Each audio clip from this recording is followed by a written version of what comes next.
What's going on, guys? Week 13 of the NFL season is here. It is flying by. Another crazy week. Obviously, COVID issues. Games rescheduled. We had the Week 12 game on Wednesday, the Pittsburgh and Baltimore game. I'll get in a minute. And now Pittsburgh has to turn back and play on Monday against Washington. I think Baltimore's playing on Tuesday versus Dallas. You're going to really want to look at those. Short rests, the travel issues, the COVID issues. You're going to want to look at maybe the other team to cover. Or at least hang around. I'm pretty sure. I know Pittsburgh's favored by 8.5. Looks a little high. Baltimore-Dallas game. I didn't look at it as of yet. I'm guessing Baltimore may be favored. That game I really don't have an opinion on. Baltimore needs a win. They should come out and win that game. But I'll have to check the spread on that. May lean Dallas at home to cover. I got to see who's all back, right, as well. But it's something to watch, especially in the next few weeks. I think there's going to be more issues like this. I think there's going to be more games that are being rescheduled.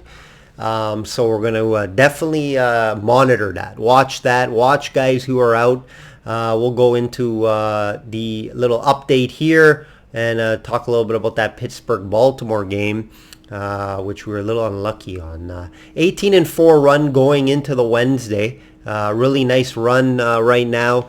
19-6 after the Wednesday game. Gonna have a little rant here on that game here. We went 1-2. We had the under, easy under. I wish I went more all in and just bet the under, to be honest, because we got a couple bad beats. I'm gonna start having a little bad beat segment here when we have one. Of course, it's not every week, but we had one last week with Harris and his yards over. I think it was 50. Yeah, he had 54 yards heading into halftime and ended with 47. Total was 49. He lost yardage on like 2-3 plays. I haven't seen that before. So that's a bad beat. Second bad beat was here on Wednesday. We had Pittsburgh -6 first half. Okay, so they missed the extra field goal. They missed the field goal. Extra point they missed. So it would have been a push, right? Because they won by 5 at half. But the main thing was a couple other things. They dropped, they had that fumble on their own 10-yard line off a punt. That was the main issue. That's why Baltimore was able to score, because of that field position. I was right that Griffin's not going to be able to move the team up and down the field. It had to be a defensive stop, or it had to be a fumble by Pittsburgh, and that's what happened. So it's football. It happens. It's betting. Next one, I had Pittsburgh -10. That's another bad beat. Clear, they're up 19-7, I think it was.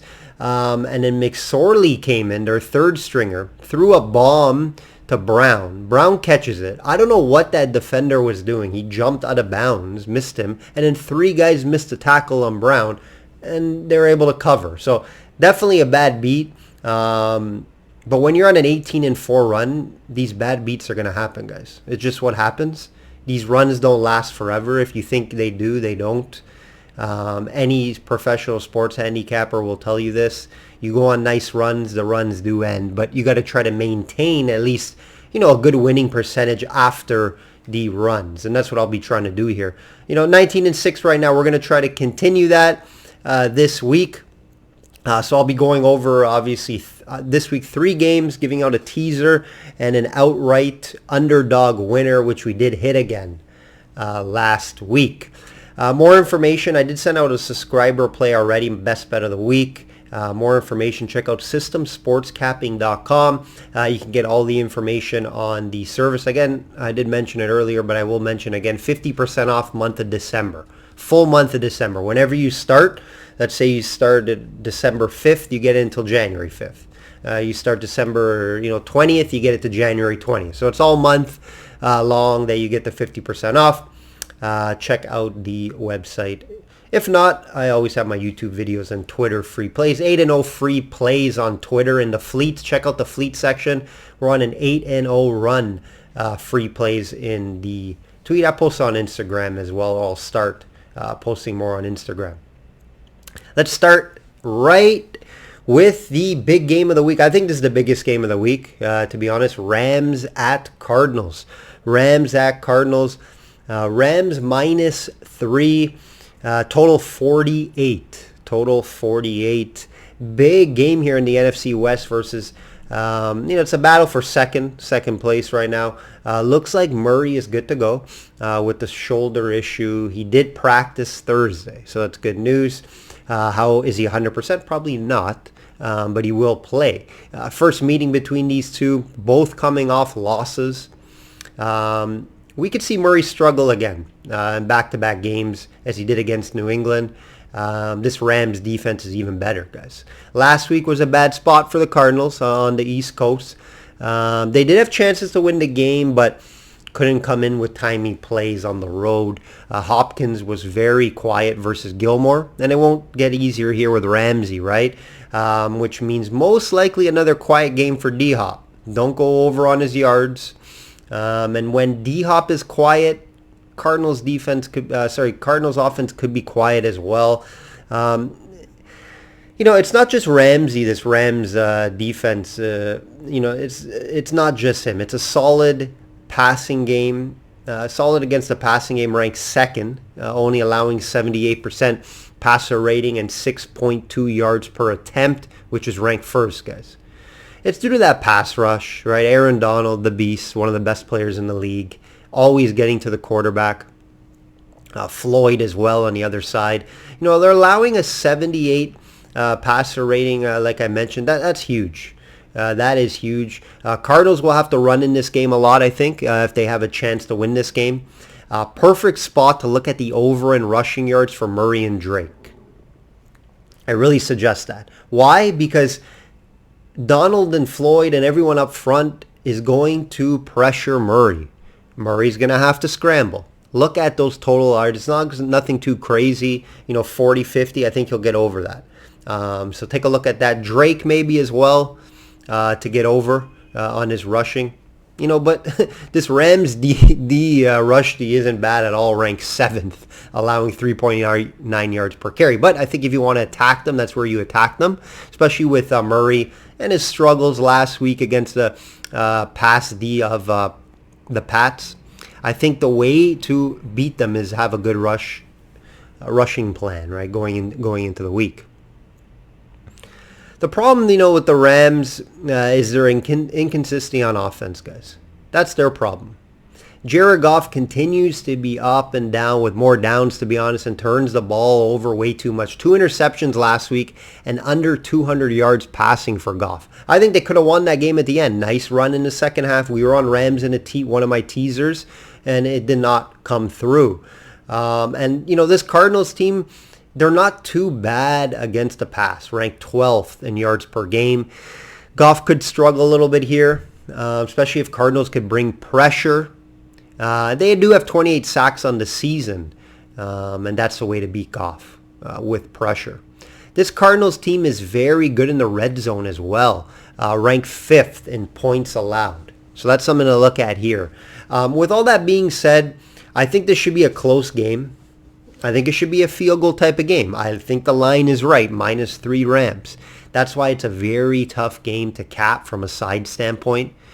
If you ask me to take a team, I'll take the Rams just because of their defense, and I think I could see Murray struggle here, and I think D-Hop will be shut down, right? It's all depending on Goff. Is Goff going to be okay? Is he going to be comfortable? Is he not going to turn the ball over, right? If you look at the 2 games that he really played bad, that I can think off the top of my head, obviously last week and that Miami game. Those 2 games he played horrible. They lost because of it. If he's just able to be Goff, the bus driver, get the ball out in time, get it to Kupp, run the ball when they can, get it to Woods, Higbee when he's available. Rams win games because of their defense. Just don't turn the ball over. Don't give the other team a chance, and they're going to be okay. Run the ball more too. They got backs to run the ball. Run it more. Akers, Henderson, run that ball, and then play that good defense. So I lean the Rams here because of that defense. Total tough. I don't know. Maybe lean the over. 48's a little low. I would look at the over, maybe 48 as well. Next game here, we got Patriots at Chargers. I like this matchup. Why? Because it's the rookie versus the vet defense. That's why. I want to see how Herbert looks. I do think the right team is favored here. Should be able to get this win on the road, in my opinion, just because of their defense. This should be an interesting game, though. See how the rookie does. Like I said, against the Belichick defense, the Pats veteran defense. Bills held Chargers in check for the most part last week, keeping Allen in check. Eckler out of the backfield was very busy. 11 receptions for 85 yards. Big bonus for the Chargers to have him back. They're still missing a solid running back, right? That's able to get yards on the ground and carry, because their team looks very one-dimensional with Herbert throwing. Every week over 300 yards pretty much. I got to get back on the Herbert overs. This is probably not the game to do it. But we have hit it twice already. 2-0 and Herbert's over. I got to get back on that train. It's hard to get on the Chargers here just because of all their bad luck losses. It's hard to get on them. I just don't see this Chargers rookie Herbert beating the Pats defense. And I think, the Patriots can run the ball here. Run the ball, kill the clock, and be able to do enough. It's not like the Chargers defense is great. Tough total here at 47. It would be a slight lean to the over for me. But I'm very interested to see how this game plays out and to see if Herbert can take that next step against a good defense. He did struggle last week. With the Bills, at least, to get big plays. He had his over, but he was checking down the ball a lot. Allen wasn't available. He wasn't able to get to Allen enough, and he needs to be able to get to Allen enough. I think Gilmore will be all over him. Maybe on Williams as well sometimes, but it should be mostly on Allen. Could be a struggle. I lean the Pats here -1 and a slight lean to the over. Cleveland versus Tennessee. Another good game, guys. Two teams with solid winning records. 5.5 Tennessee favored, or 6, depending where you're shopping. Total 53. This line's been jumping around 6, 6.5, 5.5 all week. I was hoping to get it at 6.5. It's now mainly 5.5. I may pull the trigger on 6, but I would jump definitely on Cleveland at 6.5. I think it's a bit too many points. Guys, Derrick Henry is running so well right now that it is understandable why this line is where it is. Henry has 100 yards in 4 out of his past 5 games. We were on a couple overs there. May look at the prop when it comes out either today or tomorrow to see what the line is. The NFL, he's leading the NFL in yards, 12 touchdowns. Cleveland wasn't great against the run last week with Robinson. Robinson gashed them for 128 yards, 5.8 yards per carry. However, on the season, respectable. 4.1 yards per game, ranked 10th. Are they going to be able to bounce back against Henry? Probably not. You have to talk about Chubb, though, running almost as good, if not the same as Henry. 144 yards last week, averaging 106 yards per game this season. His backup Hunt, it's the best duo in the league. There's no question. Always a threat to run the ball. So when Chubb does need his breather, no problem. This line's going below 5.5. It's not going below 5.5. So I would wait. Maybe get to 6, 6.5. I would suggest to get on Cleveland if it gets to 6.5. I think Tennessee could win this game, but definitely value with Cleveland. We'll go over that in a minute. I think I would look at the under here just due to the 53, and I think there will be a lot of running in this game. Expect both backs to go over the rush totals. I would look at the QB passing under as well, under for both guys, just because I think it will be a battle with the running backs, but definitely the under Cleveland Mayfield, especially if it's over 230 passing yards. All right, guys, underdog play of the week. We hit another one straight up, and that was Atlanta, plus 125. They blew them out. Huge win over the Vegas Raiders. This is a 4-2 run on outright winners, guys. It's not easy hitting outright winners. 4-2, we have been doing very well on this segment, hitting 6 outrights in 11 to 12 weeks. I forget when I started doing them. Pretty sure it was week 2. So we hit 6 out of 11 outrights.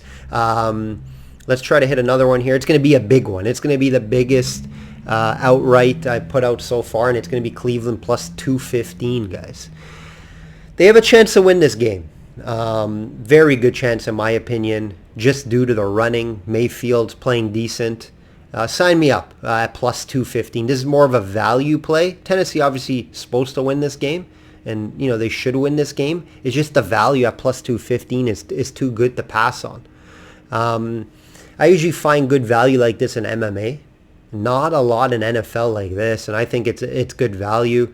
Books are a lot sharper in NFL. MMA, sometimes they don't know about guys, where I do, where I can find and exploit the books. NFL, very tough to exploit the books, but I think there's some good value here with Cleveland plus 215. Let's see if we can make a 5-2 run. It's a little tougher with a plus 215 NFL outright dog, but they have a good chance to win this game. Let's take them. I think it'll be a close game for the most part. Sign me up. Leave you guys with a 2-team teaser. This is a 2-team teaser that I gave out to subscribers, which I usually don't give out. We did go 2-1 last week on teasers. We're going to give a 6-point teaser. Seattle -4 and Green Bay -2.5. Going with the heavyweight guys. Both teams that should just win their games, right? Why should they not win these games at home? Playing two teams that aren't good football teams, guys. Possibly no Jones. Hasn't practiced all week for Giants. Few banged up wide receivers are Slayton and Shepard. Seattle got their running backs back now. They're healthier. They should put a licking on the Giants. I wouldn't even fade away from the -10. Green Bay at home laying less than a field goal versus a team with no QB, a team that's struggling all year, and possible bad weather, which favors Green Bay. Sign me up. Seattle -4, Green Bay -2.5. All right, guys, that will do it for Week 13's video. Hope you guys like the new intro. Just trying out some new intros, doing some new video editing. I love doing the video editing along with providing information and winners for you guys. So I will continue to change videos and intros around. Let me know. Leave a comment if you like the intro or if you have any suggestions. Also, please subscribe, like, and comment. It helps me out a lot. Check out systemsportscapping.com for more information on subscription services. That will do it, guys. Enjoy Week 13. It's an extended one until Tuesday. Like I always say, bet smart and know your limits.